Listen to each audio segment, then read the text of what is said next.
Welcome, Rich, to the program, to the Empathy Edge podcast. I am very much looking forward to talking to you about empathetic leadership and EQ in your work at Amazon and what the plans are for the future of EQ in the workplace. Welcome. Thank you. It is an incredible pleasure to be with you here today on this podcast.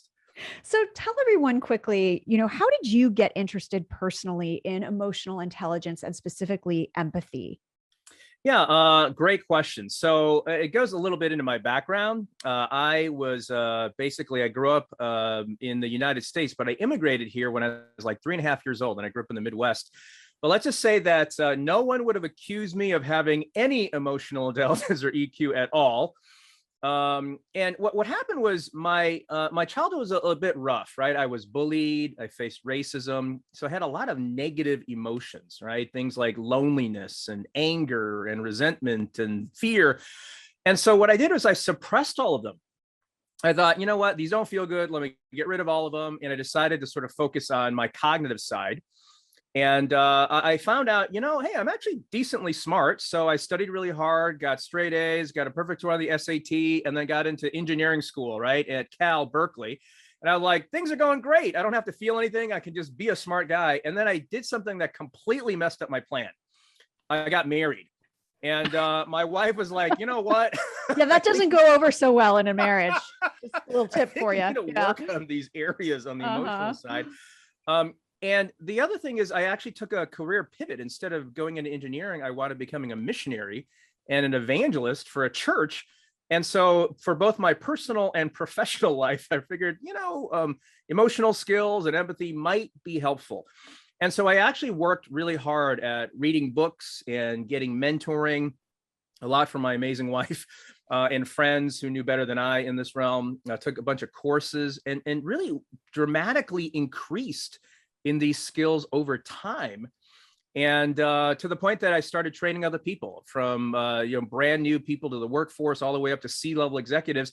And because I had found so much benefit in it, and I realized that other people could also benefit in it. So, So first 20 years, super low EQ, non-existent. And the last several decades, been working in a continuous work in progress. Right. That is the story of Rich Waugh. I do want to not let you go off the hook before we really repeat this important point that I talk about in the book, The Empathy Edge, but we tend to gloss over it sometimes. It's the fact that we as humans are actually born with empathy, minus a few, psychological conditions and things like that. We're born with empathy. It's how our species has survived in order to collaborate and move forward. And many people what I often talk about it is in terms of the muscle atrophying.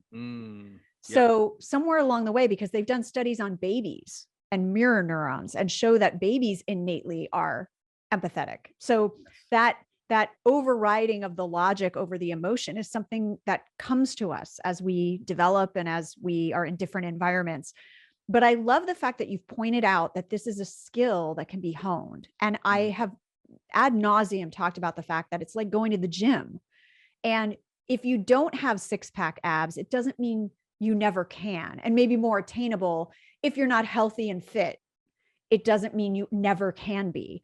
But you actually have to work at it a little harder than some people. So for you, being able to recognize and have the self-awareness that this was a blind spot for you, and then going to the empathy gym and the emotional intelligence gym and building up that muscle, I think you are a powerful example for people that tend to use the excuse, I'm just not naturally empathetic, or I just don't have EQ. I'm not touchy-feely.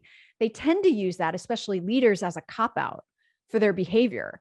And I just want to celebrate and point out to listeners that you did that. You were able to build up your EQ through reading, through coaching, through learning, through practice. And so I just didn't want to let that moment go by before honoring that and also bringing forth that powerful lesson for listeners. Thank you. Thank you for sharing that. And, what you said is, I think, quite poignant, right? It does take work. And it does take this big thing called self-reflection and self-awareness. Which is scary. I will say, yeah, it is scary for people. And frankly, that was a big part of it, right? Like we as humans don't like discomfort.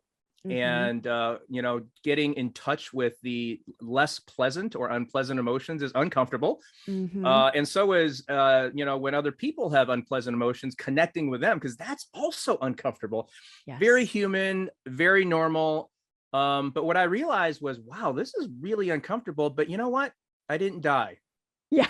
I didn't die by feeling or acknowledging my Yes. feelings, but I was actually kind of afraid I would. Like, I don't know if I can handle it. But the more I practiced it, the more I realized, you know what? This isn't so bad. In fact, it's actually quite good. Right. I think Right. of it as working out, right? Like maybe you haven't jogged ever. Right. And you And go out and and it jog and hurts at first. yeah, like Yeah. you go out for like a half a mile, you're like, I think I'm gonna collapse. Right. Right. But then you just do it over and over, and soon you're doing a Mhm. mile or 2 miles, and you're actually feeling good. And I do definitely want to give people the hope that I'm a living testament to going from zero to something that's non-zero Yeah. over time. Well, and I think also the fact that the responses you were getting from people and the world improved, and therefore it was motivation, I would assume. I mean, you tell me if I'm wrong, to Yeah. keep practicing. Yeah, absolutely. Well, and back, sort of referring to my story again, my wife, who's a very, very empathetic person, really my biggest fan and mentor. And she was like, Rich, I think there's a lot of deeper parts of you that I would love to connect with. And our marriage absolutely improved, right? Because she Mm. really did not want to be married to a Vulcan. She wanted a human being. And so the quality and richness and happiness of our marriage. Yes. And then when I had kids, my kids are now grown, they're adults, but I had a really hard time connecting with my first child, my son. Hmm. And it's funny. My wife and I would like go out. We have maybe like an appointment. We'd come home and open the door. And when my son was about 3, he'd run to the door and go, "Mommy, mommy, so great to see you." Give her a big hug. And then I was Uh-huh. basically like chopped liver, right? Like, hey, I'm here, right? I'm right Yeah. here. Yeah. And funny as it was also really discouraging. I was like, wow, Hmm. I don't have the kind of emotional bond with my son that I would really want. I mean, he Hmm. clearly is a lot closer to his mom. And so over time, developing that empathy really helped us connect at such a deeper level. And now we're like best friends, Yeah. right? But it's taken literally decades, right, to work Yeah. on. Yeah. Oh, thank you for sharing that. Um, what do you see as the state of EQ and empathy in the corporate world, given your work, given your leadership position at AWS in helping foster EQ and empathy? Take us up a level as an expert in the area, and what do you see as the state of emotional intelligence and empathy in particular in the workplace? Yeah.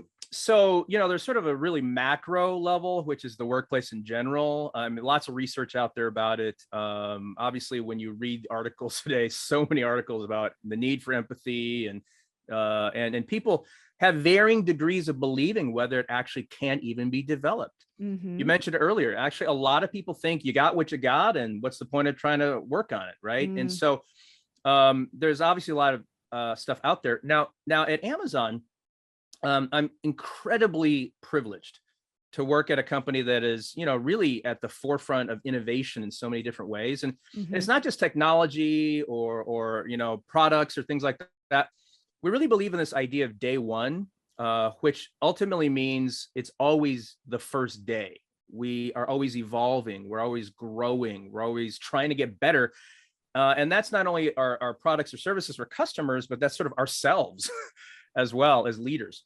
And so, Amazon's been this incredible company and done many great things for 27 years, but we realized that we needed to continue to evolve in our leadership and how we operate with each other. And so we added 2 new leadership principles last year in July, which, by the way, are literally the guiding light for how we behave. Like a lot of companies have mottos and creeds, but no one even knows what they are, right? Like for us, this is literally how we live, how we operate. Hmm. And so one of them was basically strive to be Earth's best employer. And right in there, it says leaders lead with empathy. Hmm. And we explicitly said this is something that we really want to aspire to being and having every leader do. Now, Hmm. it's also an acknowledgement that we've got work to do, Hmm. right? I think, having been here for 5.5 years, I can only really speak for myself and my own observations. Like I don't Hmm. represent Amazon, I represent myself. but I've seen some really, really incredibly empathetic leaders. And I've seen some, who are more sort of operationally efficient and get the job done and deliver results, Mhm. but could stand to do some work in those areas. Yeah. Yeah. And so for us, we've been incredibly empathetic towards customers because, customer obsession is one of our leadership Absolutely. principles, right? And of Mhm. course, people love buying from Amazon, 2-day Mhm. shipping and Amazon Prime. But we realized that we had some work to do internally so that we could really continue to Yes. improve. Yeah. And, candidly, and you and I spoke about this years ago, there was not a good reputation within the culture there. And they've moved by leaps and bounds, and probably, your efforts being a big part of that. And just the acceptance of that as an important initiative, that this is required and this is needed. And finally understanding that it's not just the technology. Culture is a competitive lever as well.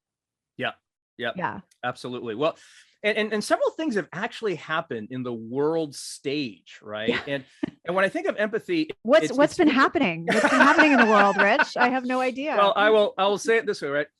Empathy is sort of a skill and the way that we either connect with or treat other people, Mhm. but it's in the realm of this thing called emotions and feelings. And Mhm. so at an even kind of a higher level, Mhm. the acceptance of emotions and feelings at work is actually kind of the bigger story, It right? is. Because It's not having to live two different lives and park bingo, your humanity at the door when you come to the office, even though that's the place where you spend the bulk of your time. exactly, exactly. And so for quite a few decades, we've kind of gotten away with varying degrees of it. And most of the corporate world has done that, right? It's like, Mhm. okay, we actually hired you to do your job, so leave the rest of yourself at home. As long as you get the job done, we're good.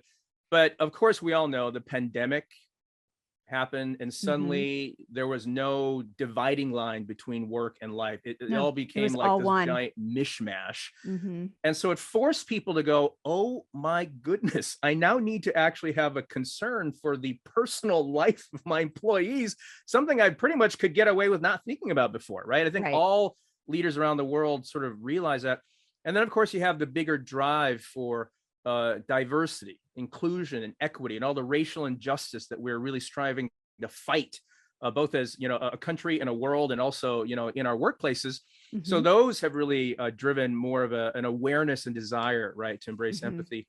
And then the third part really is the fact that we are hiring more and more people of a younger generation, right? We used to have kind of a more middle-aged, Yep. however you define that, population in the Mhm. workforce, and that's diminishing. And now we're getting more Yeah. of the later generations, and so they Yeah. expect more emotional connection. Well, and they expect a different kind of workplace culture. And I've, there's another thing that my, faithful listeners will get tired of hearing me say, but they're forcing the conversations and waking up to even the things that my generation of Gen X were too afraid to ask for. Yeah. And they finally said, wait a minute, we are spending the bulk of our time here. Shouldn't it be a place where we thrive and we are seen and we're valued? Yes. And we all felt that way, but we never demanded anything of it. And they are actually driving a lot of the change in culture. And for all the bad raps that the incoming talent generations get, the fact is they're lifting everybody up by Yes. doing that. They're making the workplace better for everyone, from the person that's going to retire tomorrow to the Yes. person that Absolutely. just got there. Yep. Yep. So So kudos you to can tell our I'm a fan. Yeah, exactly. kudos to our later generations. You're the tide that's lifting all the boats, and so And appreciate actually, I've mentioned this before, but in my book, when I was doing the research and talking, just even touching the tip of the iceberg on this topic, the fact that this is the workplace environment that Gen Z and millennials are demanding. And by the way, it's also, this is also the culture of the brands that they want to support with their dollars as customers that they're Yes. demanding. Yes. But one generational expert I spoke to even went so far, after research she did with Deloitte and some other places. Her name is Erica Dewan. She spoke about the fact that this isn't even, this idea of operating with empathy around diversity and inclusion specifically is not even a nice to have anymore. It's table stakes. And the Yeah. companies that don't get that will be dead. She Yeah. went that far. She said they will not survive. Yeah. Yep, absolutely. And you brought up a really interesting point, because I've had a lot of conversations with our leaders in diversity, equity, inclusion, and they're amazing people. Right? I love working with them. And I'm thrilled that Amazon's actually very serious, right, about Hmm. making an evolution in this realm. Yes. But one of the things I've talked about is, it's interesting because I think of it as inputs and outputs. Like diversity, equity, and inclusion or inclusive behavior are actually outputs.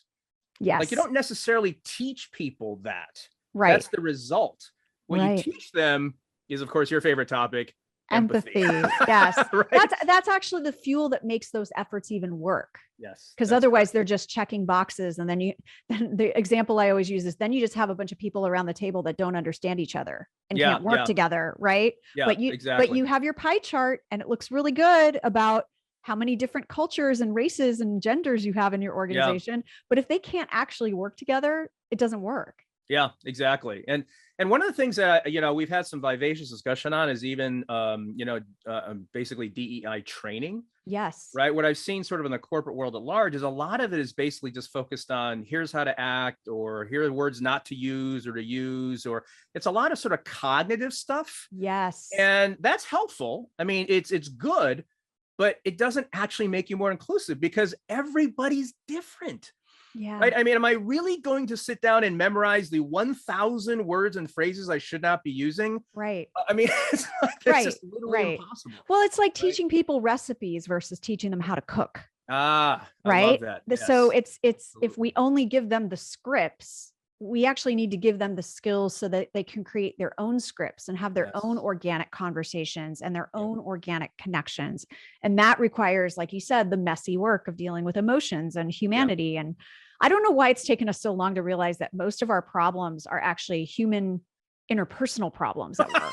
Like even if it's a delayed product launch or a Yes. failed product launch, or Yeah. most of the time it's not about the thing. It's Yeah. about the way the team worked or communicated or collaborated with each other. Yeah. That's the Yeah. make or break. And I don't Yeah. know why it's taken us so long to finally get that. So I want to talk about the fact, and first of all, I want to honor that you did acknowledge that Amazon is a work in progress, because we know there's negative things we hear, we know there's positive things we hear, but the fact that it's, there's attempts being made in the organization to move in the right direction, and the fact that you even have the role you have that you created, Mm. you helped create for yourself. So I'd love for you to talk about, if so, I'm listening and I'm in a company where I'm like, I will never be able to get that done at my company, right? They're starting kind of where you started from. How do you start a movement at a company like Amazon to bring more EQ and empathy into the workplace? Because that's really the thing, is how do I, as I'm listening to this, how can I change my culture if whether I'm one of 25 employees or I'm one of, you know, 200,000? Where do you even start? Yeah. I love that question. I could talk for hours, but I know we have a Yeah. limited time, so I'll try to be concise. I'll start backwards. I'll start at the end. I now serve as the worldwide head of Epic leadership at AWS, but really encompasses all of Amazon. Mm-hmm. And Epic stands for empathy, purpose, inspiration, and connection. And the whole goal of the program is to elevate the emotional and social intelligence of Amazonian leaders. And we're all leaders, actually. We consider everyone a leader. So it's really everybody, 1.6 Mm-hmm. million people, so that they can lead with more epic in their lives. We've trained over 150,000 Amazonians so far over the past 3.5 years in these emotional intelligence skills. And we've got a little work to do ahead of us over the next few. So this began about 4 years ago because I'd been involved in emotional intelligence training. I love it. I've seen incredible benefit in my own life. And I was basically in sales at Amazon. And I looked around and I said, you know what? We could be even more successful with our customers and with each other if we elevated our emotional intelligence. And this involves things like self-awareness, stress management, empathy, communication, things like that, right? It's all the emotional realm. And so I started giving some talks about it. Well, I got a big opportunity actually to give a big talk at our sales kickoff back in 2019. And on a whim, I said, you know what? I think this could actually benefit all of our people who are sellers. Would you like to give me a chance? And the powers that be said, sure, we'll let this guy talk about this goofy thing called emotional intelligence. And what they actually did was they put me in a room for 185 people, and they thought, let's see if anybody shows up to this. Well, 1,000 people clicked on the app and said, I want to attend this. And so they put me in a room for 1,000 people. And then literally there's a line outside the door that had to be turned away. And it turns out that there is an incredible appetite for this because there was a bit of a gap, right? No one really talked about it, but there was this inherent understanding of and belief this could really make a positive impact on my personal and especially professional success. And so some sort of ideas that I think about are, one is dream big, but start small, right? My dream was always to actually impact actually the whole world, but I'll start with 1.6 million people at Amazon. I think that's a good start. Yeah.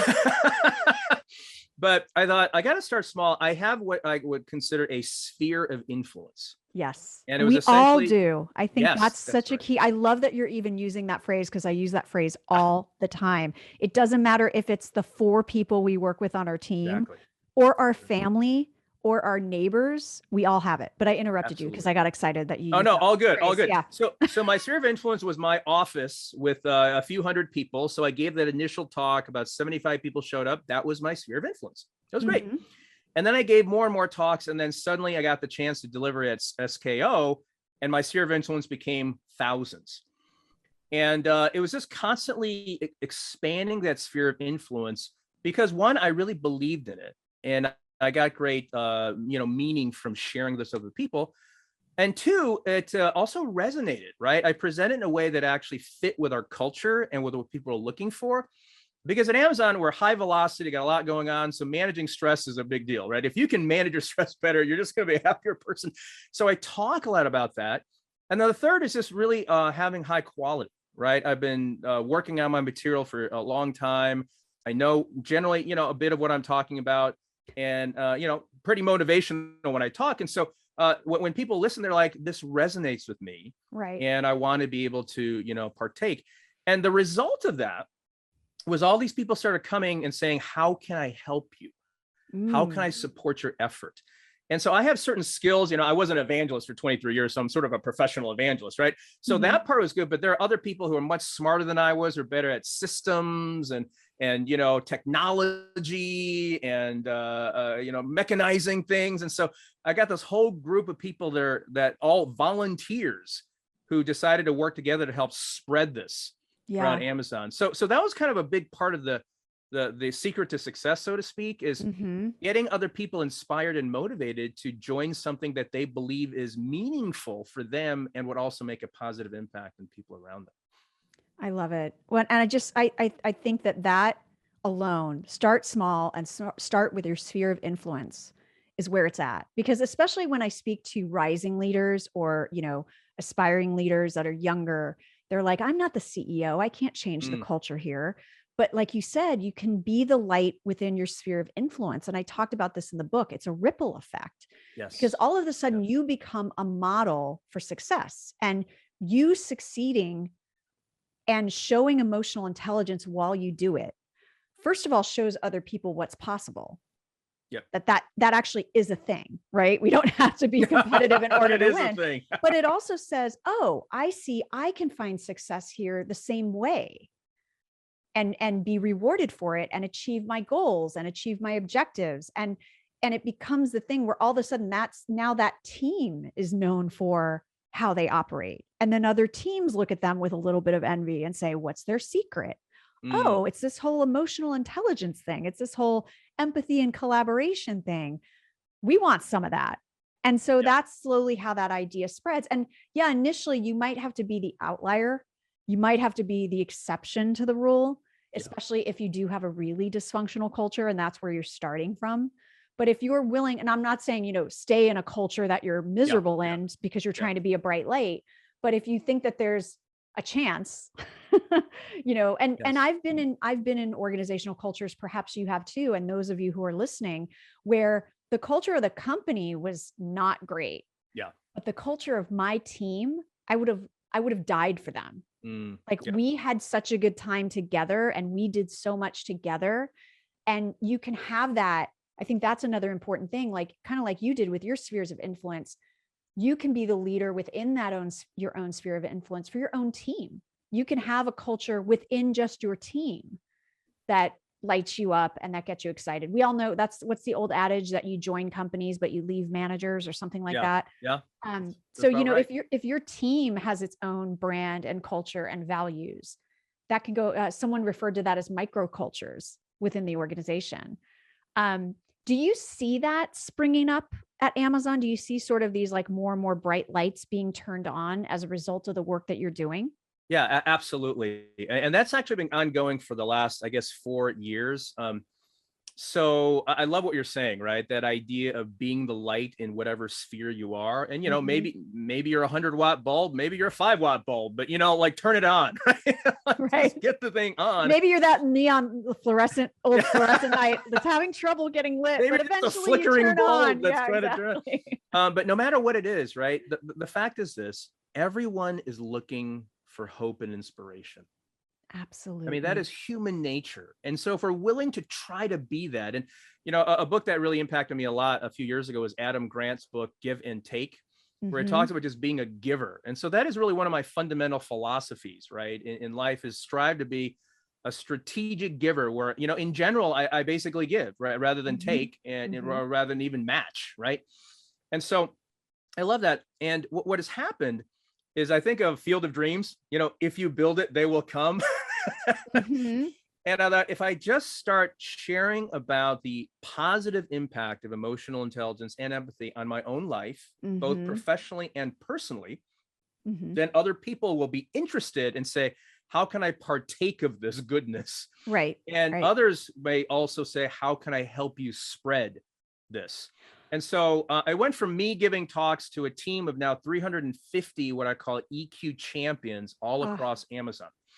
And there are people who are all very passionate about practicing, growing in, and spreading emotional intelligence.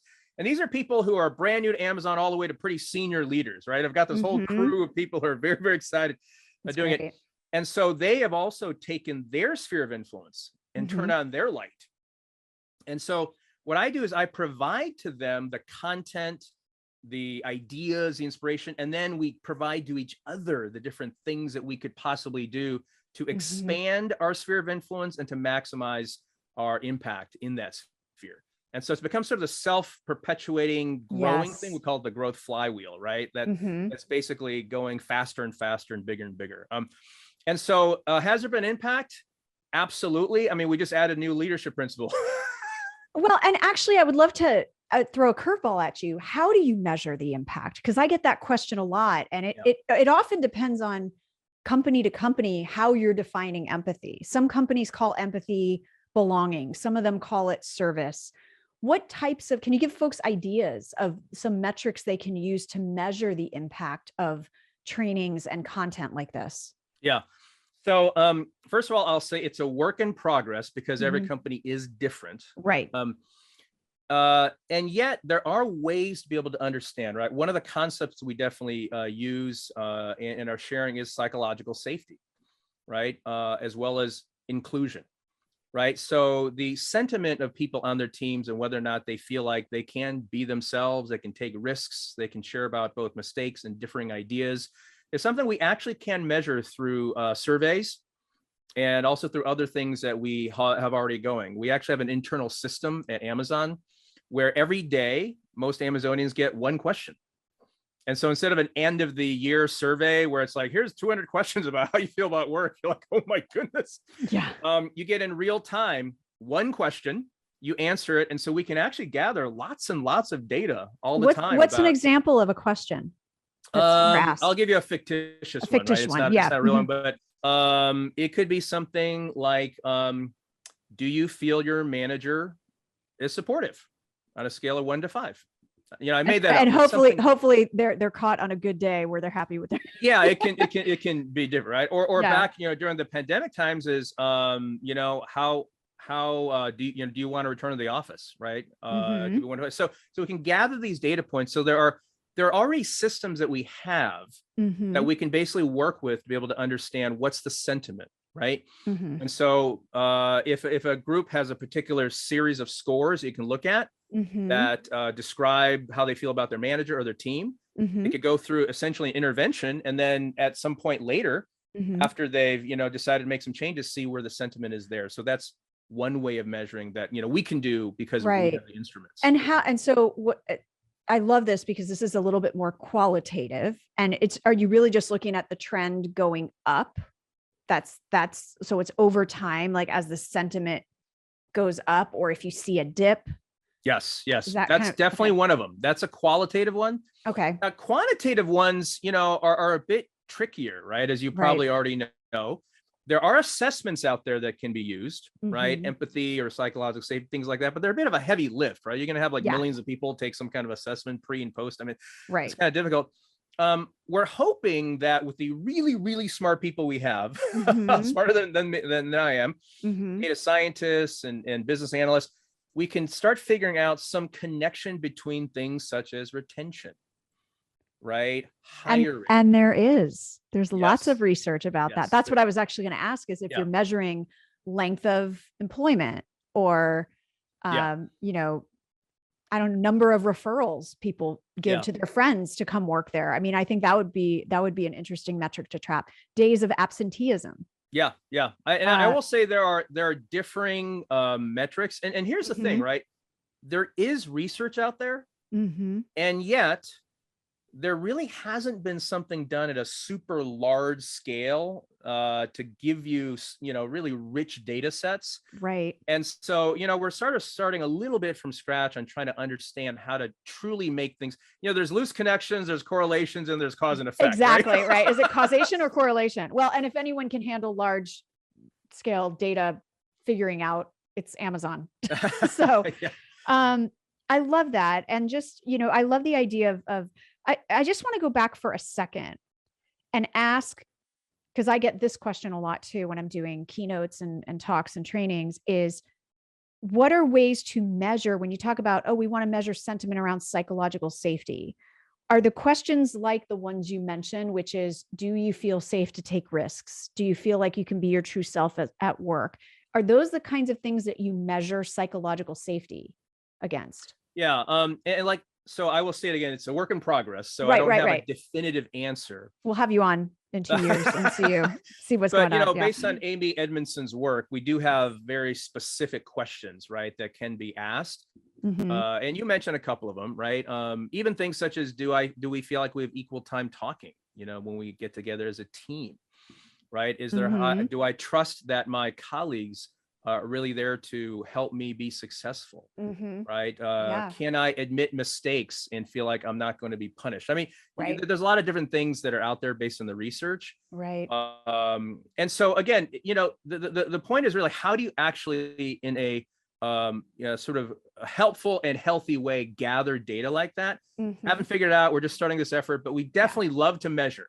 I If know. there's one thing we love data. So we're going to be figuring out how to gather data Well, that's useful. and it's interesting because it's like, however, whatever questions you can ask about that are going to give you insight.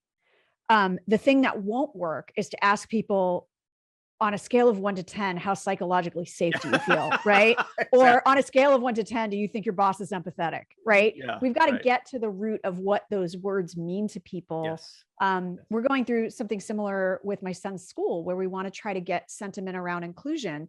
And the answer is not to survey them with, do you feel included? It might be things like, how many, parent teacher group events have you attended? How many, social events have you attended? Why or why not? Trying to get to those other markers that could Yeah. show that somebody. So I just want to put that caveat out there that any few questions you can ask to get insight is better than none. However, make sure you're not just asking these blanket questions that, of course, if someone doesn't feel psychologically safe, you're going to get really good scores on, because everyone's going to say, yes, I feel psychologically safe here, because I don't want to lose my job. Yeah. One thing I will say is that anonymization is, of course, very, very important, right?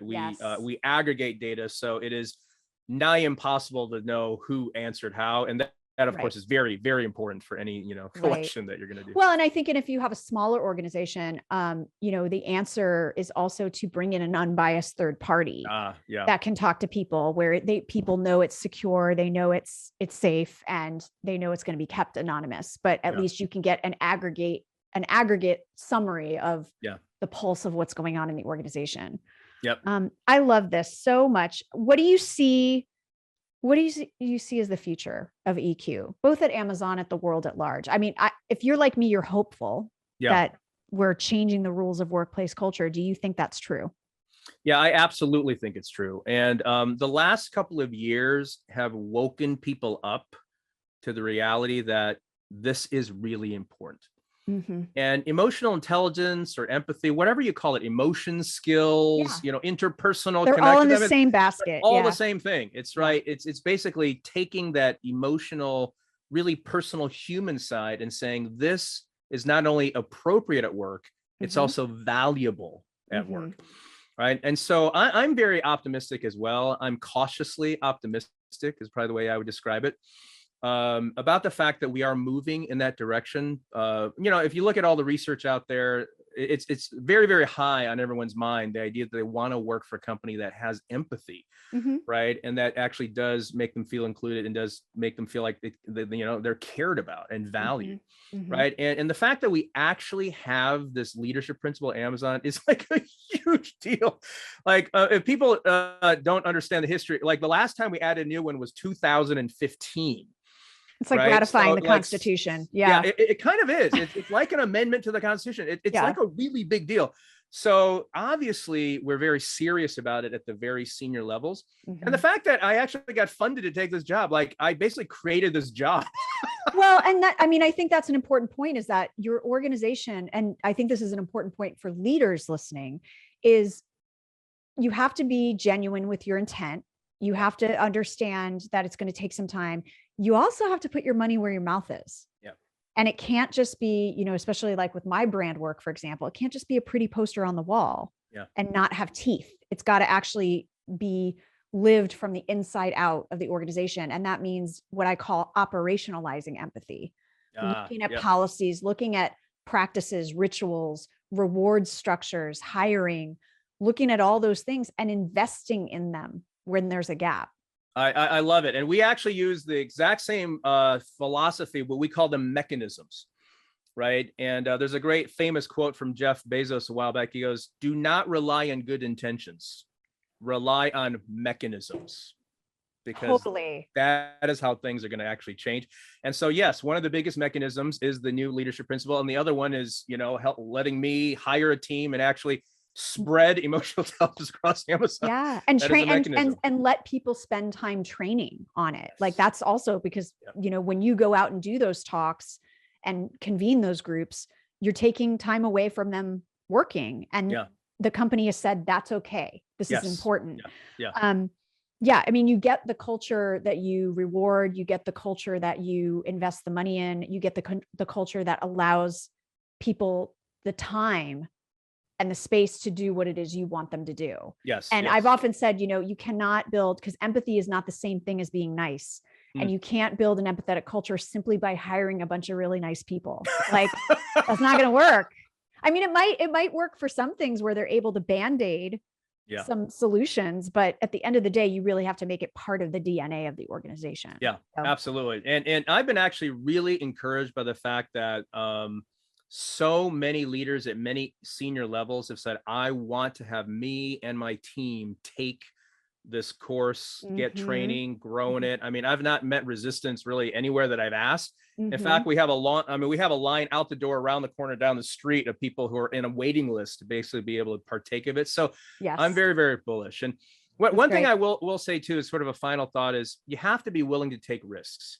Right. If you're going to, start an initiative, if you're going to try anything, turn on the light, some people may not like it, right? Or it may not work the first time. Right. And so the way that we lower the cost of failure is through experiments. Be willing to try some experiments, try some things, call it an experiment and say, I don't know if this will work, but I hope it will. And we use this concept of what's called one-way doors and two-way doors. right? Like, hey, if you have an experiment, it's a two-way door, go in, try. If it doesn't work, just go right back out the door. That's okay. And so I've done lots of experiments to the point that I'm at now, and this is still a giant experiment. So be willing to do that if you're gonna, really do anything of note. I love it. Rich, thank you so much for sharing all these insights. We, of course, our family, myself and our listeners are wishing you the best of luck to keep that train going and to continue that work. So thank you for being here. Absolutely. It's been a real pleasure. And I really, really appreciate being on your podcast with you today. Thanks so much. And thank you everyone for listening to today's episode. As always, if you liked it, share it, rate and review. We love those reviews. And until next time, remember that cash flow, creativity, and compassion are not mutually exclusive. Take care and be kind.